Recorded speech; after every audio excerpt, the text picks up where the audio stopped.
Welcome to our YouTube channel అనగనగా ఓ కథ. అందరికీ నమస్కారం. చక్కటి కథలు వినడానికి మా ఛానల్ను తప్పకుండా సబ్స్క్రైబ్ చేయండి. అలాగే మీ ఫ్రెండ్స్ అండ్ ఫ్యామిలీకి కూడా షేర్ చేయండి.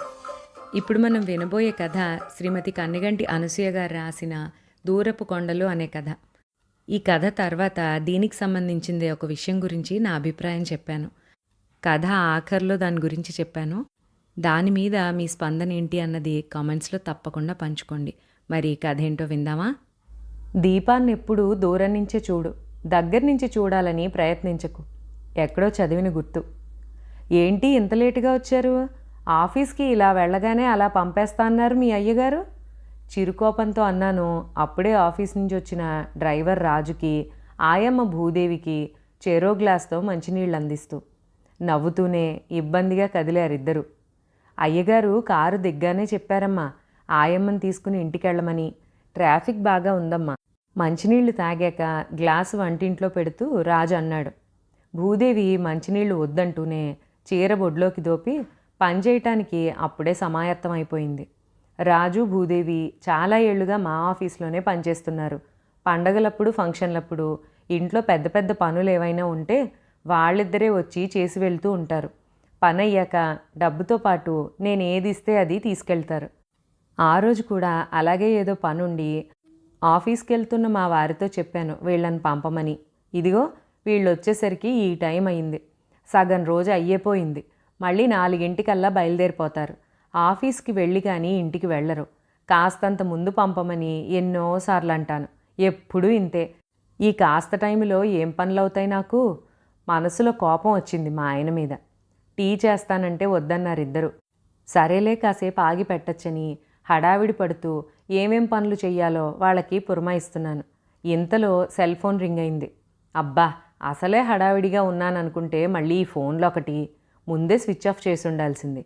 రింగ్ అయ్యాక ఎత్తకపోతే ఏం బాగుంటుంది అనుకుంటూ ఫోన్ ఎత్తేసరికి, మేడం మీ ఇంటి దగ్గరలో ఉన్నాను, రమ్మంటారా అంటూ ఆ మున్సిపల్ ఆఫీస్ అమ్మాయి కాల్ చేసింది.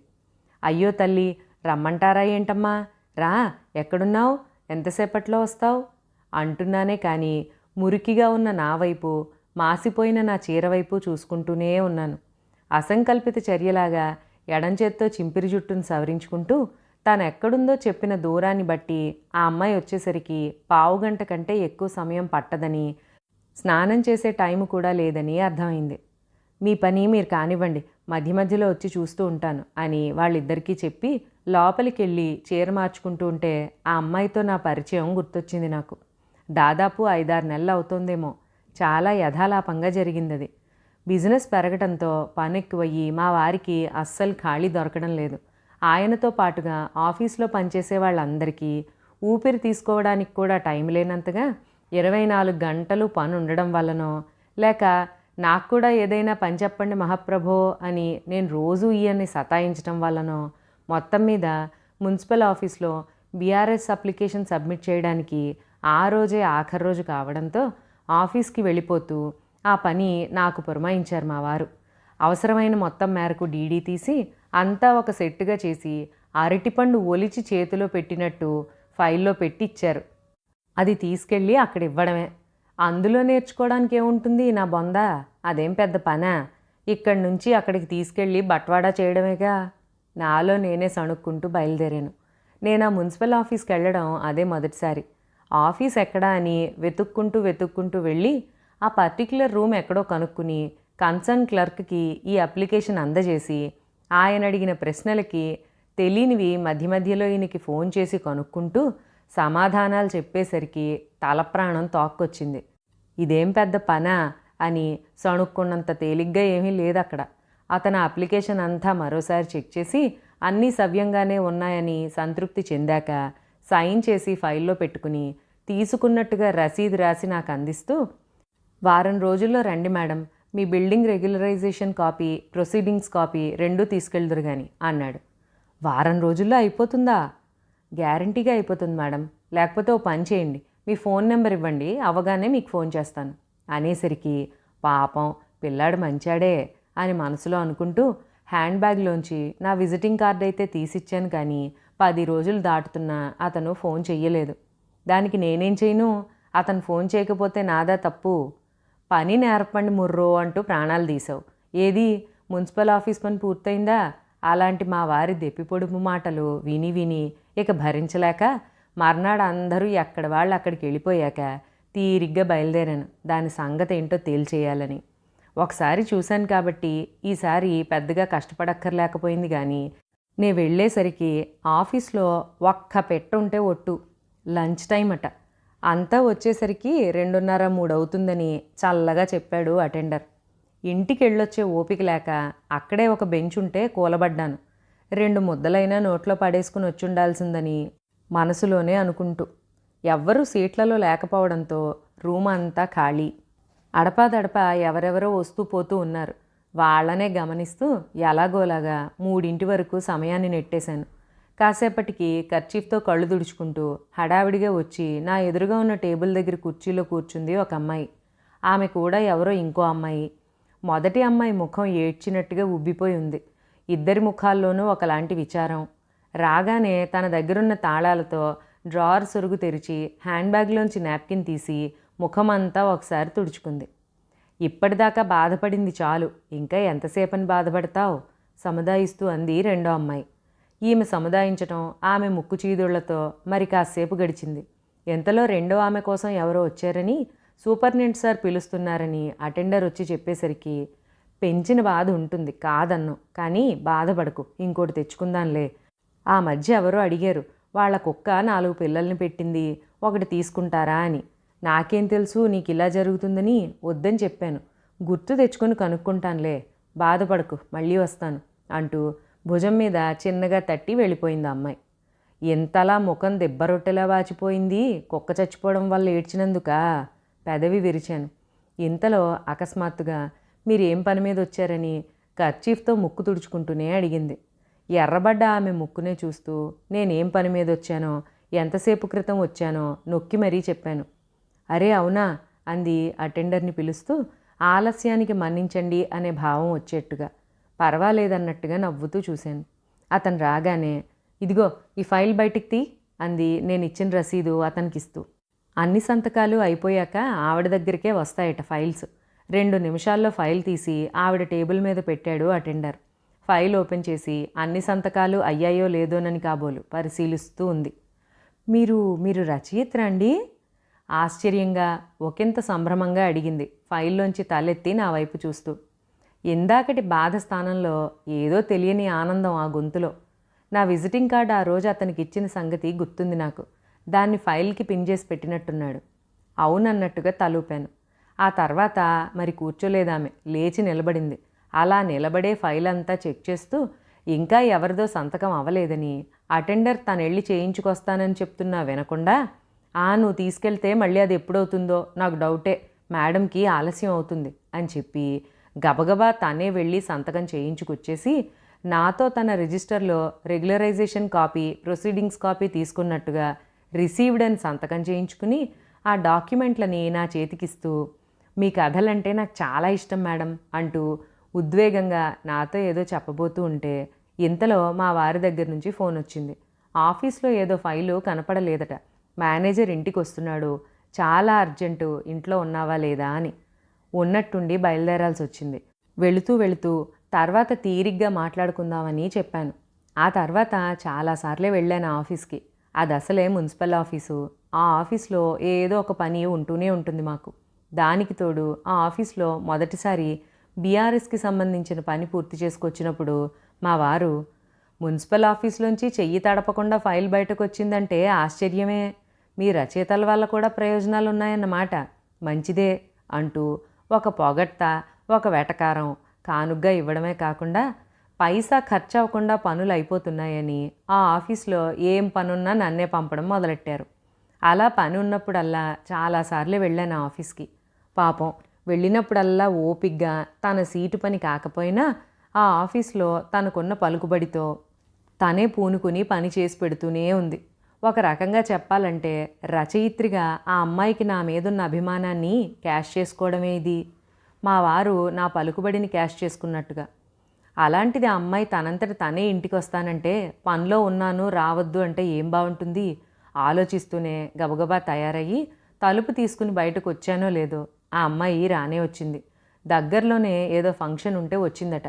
టైం ఉంటే వద్దామనుకుందిట. భోజనాలు త్వరగా అయిపోయేసరికి ఎందుకైనా మంచిదని ఓసారి ఫోన్ చేసిందట. మంచినీళ్ళు ఇచ్చి కాసేపు ఆ మాట ఈ మాట మాట్లాడుకున్నాక ఆ అమ్మాయికి టిఫిన్ పెట్టి వాటిని తినేలోపు టీ పెడదామని వంటింట్లోకి వెళ్ళబోతూ ఉంటే లోపల నుంచి భూదేవి నా వెనకాలే వచ్చి, డ్రైవరు బెడ్రూమ్ల కిటికీకున్న ఇనుపగ్రిల్ తీసేసిండమ్మా. ఆడన మెషిన్ కిందన పావురాలు పిల్లల్నెట్టినాయి పసిగుడ్లన్నట్లు. పడైనాకి పానం ఒప్తలేదంటుండు. ముచ్చటగున్నాయి సూడ్నీకి పాపం అంటుండు. ఇంత పొడుగున కోపం వచ్చింది నాకు. అసలు అవి తీసేయడానికే కదా వాళ్ళని రప్పించింది. పద నేను వస్తున్నా అంటూ ఆ అమ్మాయి అక్కడే ఉందన్న స్పృహ కూడా లేకుండా ఒక రేంజ్లో విసుక్కున్నా నాయమ్మ మీద. ఆ విసుగుతోనే గబగబా స్టవ్ మీద టీకి నీళ్లు పడేసి అంతకుముందే ప్రెస్ నుంచి వచ్చి ఆవిష్కరణకి సిద్ధంగా ఉన్న కథానికల సంపుటాన్ని తెచ్చి ఆ అమ్మాయికిచ్చి, ఇప్పుడే వస్తాను చూస్తూ ఉండమ్మా అని చెప్పి లోపలికెళ్ళి, పాపమా గాడిద గుడ్డ, అంతగా జాలేస్తే ఇంటికి తీసుకెళ్ళి పెంచుకో. పగలు లేదు రాత్రి లేదు, ఒకటే కువకువలు, నిద్రట్టి చావడం లేదు, చచ్చిపోతున్నావు. అన్ని గదుల్లోనూ ఇదే సమస్య. ప్రతి గది కిటికీలోనూ బయటవైపు ఏసీ కంప్రెషర్ కింద చేరి ఒకటే గొడవ. పెద్దవైతే అవే ఎగిరిపోతాయి కదా అనుకునే లోపే మళ్ళీ గుడ్లు, అంతలోనే పిల్లలు. ఇంక 4 వానచినుకులు పడ్డాయంటే ఆ నీచువాసనకి కొంప వదిలిపెట్టి ఎక్కడికైనా పారిపోవాలనిపిస్తుంది. చస్తున్నాం భరించలేక. జాలట జాలి. డ్రైవర్ మీద కాస్త గట్టిగానే విసుక్కున్నాను. విసుక్కోవడమే కాదు, వాటిని అక్కడి నుంచి తీసి కిందకి విసిరేసేదాకా అక్కడే ఉండి వెనక్కొచ్చి హాల్లో చూద్దును కదా ఎప్పుడు వెళ్ళిపోయిందో ఏమో ఆ అమ్మాయి అక్కడ లేదు. ఏదీ అమ్మాయి పైకే అంటూ ఇల్లంతా తిరిగాను. ఎక్కడా లేదు. ఏ బాత్రూమ్కైనా వెళ్ళిందేమోనని లోపలికెళ్ళి అంతా చూసొచ్చాను. నా వెతుకులాట అర్థమై భూదేవ్ అంది, నీవు డ్రైవర్తో గట్ట మాట్లాడతా పావుర పిల్లల్ని జర కిందకి ఇసిరేపిచ్చినావు చూడు, ఆ టైంలో ఈడనే ఉంటుండే, నువ్వు గమనించకుంటివి. నువ్వు ఇసిరేపిచ్చినావు. ఆ అమ్మ లిఫ్ట్ల కిందకు ఉరకలెత్తే. వెళ్తా వెళ్తా అన్న కాగితం ముక్కుంటే ఏదో గీకిపోయింది అన్నట్టు ఆడనే ఉంది చూడు. అవునా? అంటే వెళ్ళిపోతున్నానని నాకు చెప్పడానికి వచ్చిందా ఏంటి? మరి చెప్పకుండా వెళ్ళిపోయిందే.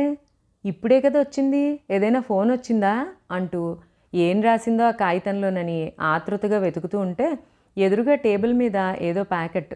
వచ్చేటప్పుడు అది ఆ అమ్మాయి చేతిలో చూసిన గుర్తు. ఆశ్చర్యంగా దాన్నే చూస్తూ ఏదో మర్చిపోయి వెళ్ళిపోయినట్టుంది, లేక నా కోసం తెచ్చిందా ఆలోచిస్తూనే తెరిచి చూశాను. ఏదో చిన్న ఆల్బమ్. ఏంటా ఈ ఫోటోలని గబగబా తిరిగేశాను. పావురాలు, పావురాల పిల్లలు, గుమ్మం ముందు వేళ్లాడేసిన వరికంకుల గుత్తి, వాటిని చుట్టుముట్టి పోటీపడి తింటోన్న పిచ్చుకలు, పాలు తాగుతూ పిల్లి పిల్ల, అన్నం తింటూ ఒక కుక్క, చిన్న నక్షత్ర తాబేలు, వాటికి నీళ్లు పట్టిస్తూనో స్నానం చేయిస్తూనో తను వాళ్ళ ఆయన. నాకు చూపించాలని తీసుకొచ్చిందా? మరెందుకు వెళ్ళిపోయింది చూపించకుండా? ఆలోచిస్తూనే ఆల్బమ్ సోఫా ముందున్న స్టూల్ మీద పెట్టి అక్కడే రైటింగ్ ప్యాడ్ మీద రాసి ఉన్న కాగితాన్ని చూసి ఒక్క ఉదుటున చేతిలోకి తీసుకున్నాను. మేడం, కుటుంబం అంటే భార్య భర్త పిల్లలే కాదు నా ఉద్దేశంలో. మనకి తెలియకుండానే మన ఉనికిని గమనిస్తూ మనతో పాటే బతికే 4 బల్లులు, ఓ 100 నల్లులు బొద్దింకలు కూడా. గోడ మూలల్లో గూళ్ళు కట్టి పిల్లల్ని చేసే పావురాల జంట, అప్పుడప్పుడు మనల్ని విజిట్ చేసే పిల్లి, ఇంకా ఓపికండి పెంచుకుంటే ఒక కుక్క, బావురు పిల్లి, ఇవన్నీ కూడా మన కుటుంబమే.